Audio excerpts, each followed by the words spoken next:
Kia ora koutou katoa. One of the sobering things about being a parent is the realization that your actual behavior that is influencing your child, rather than your articulation of behaviors you'd like to see. We live in a culture that thinks that words are all important. Christianity even calls Jesus the Word. Whereas most of the evidence points to the paramount influence of not what we say, but what we do. Not what statements or commandments we enshrine, but simply how we treat one another. Recently, the American state of Louisiana passed a law requiring a copy of the Ten Commandments to be affixed to the walls of public schools' classrooms. The stated rationale being to build, and I quote, respect for the rule of law, and again, a moral code we all should live by.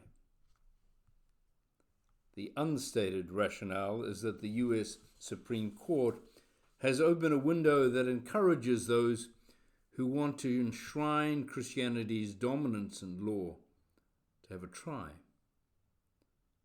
Regardless of the long history trying to keep the ideology of theocracy at bay. Most of the discussion in media around Louisiana's commandments on the wall approach to education has centered on church and state boundaries. The intentions of the federal constitution in this regard, and intentions of those Christians who wish to disregard their nation's founding charter to bring their might and right God to the front and center in the political sphere.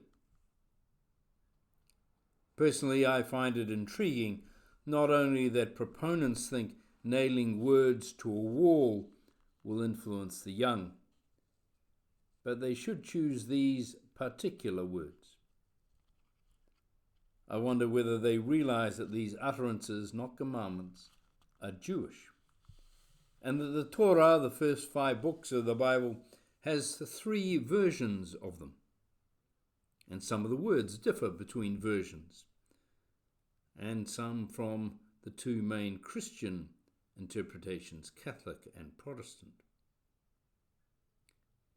And I wonder too whether the power holders in the state of Louisiana even thought they should, let alone have, consulted with the Jewish community about the use of the Torah, a Jewish tongue, for this purpose.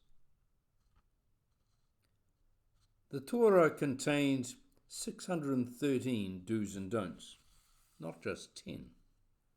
Most pertain to the time of the temple and some only to men or women. In addition, tradition says that God explained to Moses the details about how to perform these 613. This is the oral Torah, and the written version is called the Mishnah. The Mishnah, when combined with learned commentary from 200 to 500 CE, is called the Talmud. The standardized print version of the Talmud runs to 5,422 pages. In Hebrew, of course.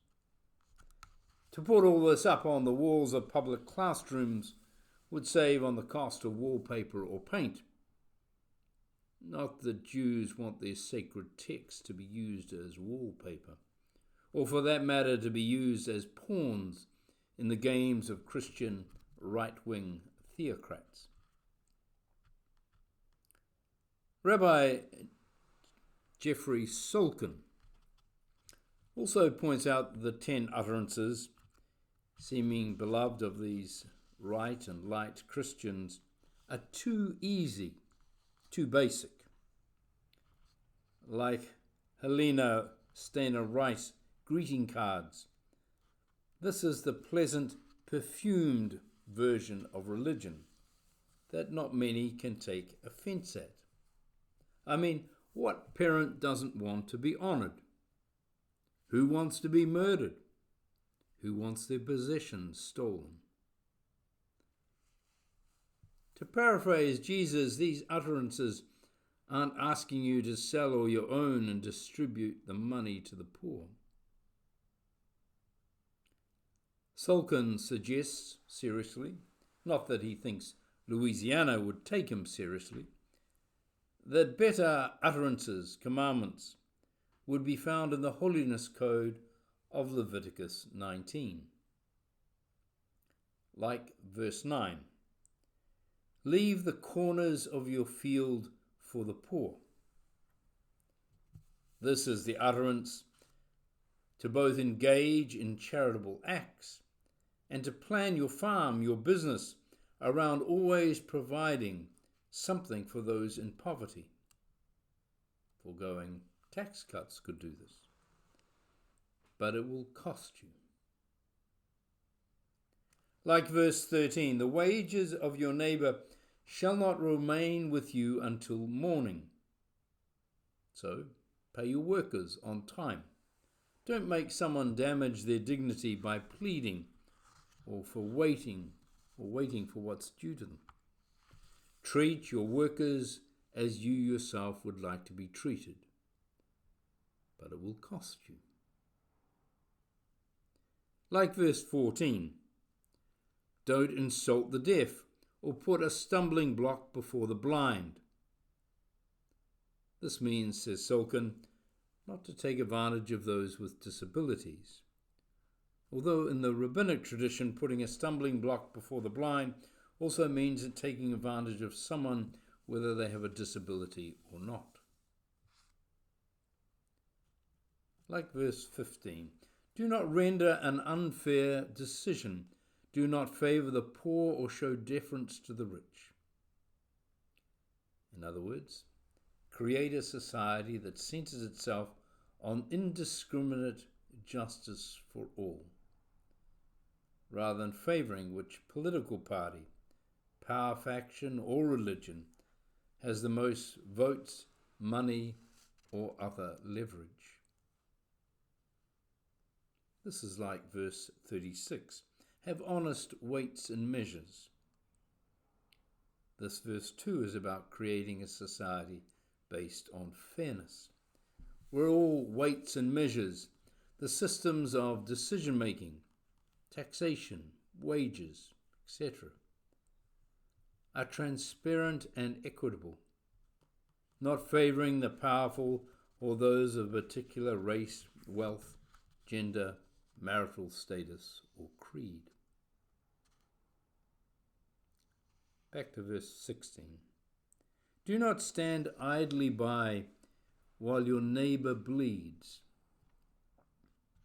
This means rejecting violence of any kind and rejecting being a neutral bystander to violence. It means, in Good Samaritan language, not walking on by. And it applies both to someone being assaulted on our Auckland streets or innocents in Gaza. Like verse 18, don't bear grudges. Love your neighbor as yourself. And of course, this is where Rabbi Jesus brought his interpretation in the form of the Good Samaritan story, pushing his listeners to consider your neighbor not as the person next door who kind of looks similar to you, speaks similar to you, believes similar to you, but rather the person of a foreign race and religion that we, the listeners, have been taught to despise. Which is kind of like verse 33 of the Holiness Code. When strangers reside with you in your land, you shall not wrong them. Strangers who reside in your country shall be to you as citizens. Treat them regardless of immigration status, as you would like to be treated. Broaden your thinking about who belongs. These 8 utterances, commandments from the Holiness Code, have the assumption that society is unequal and unjust, but this is not God's will or intention. Further, they assume that rather than leave it to God, we can do, in fact, we must do something about this. And most of the utterances assume that there will be a cost in money, attitude, ideas, and therefore will require a commitment from us. These 8 are simply asking us to love our neighbour as ourselves, and together build a just, equitable society, where number 1, poverty is alleviated, and such alleviation is planned, normative, and effective. Where 2, employees are treated fairly and with dignity. Where 3, those with disabilities are not taken advantage of. 4, where justice can't be manipulated. 5, where bureaucratic and economic systems are measured by fairness to all. Where 6, violence and hatred are not condoned, and we are all taught and practice alternatives. Where 7, love is not restricted to us and those like us, but can come from surprising places, like people we are wary of. And lastly, number 8, the stranger, the immigrant, the foreigner, are seen as part of us rather than separate from us. We belong together.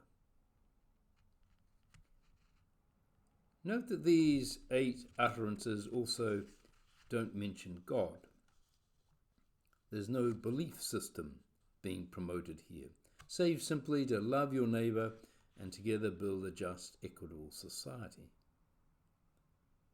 Rather, God is found in the doing of these 8. God is found in our together when we love neighbour and build justice. God is found in how we treat one another. Blessings to you.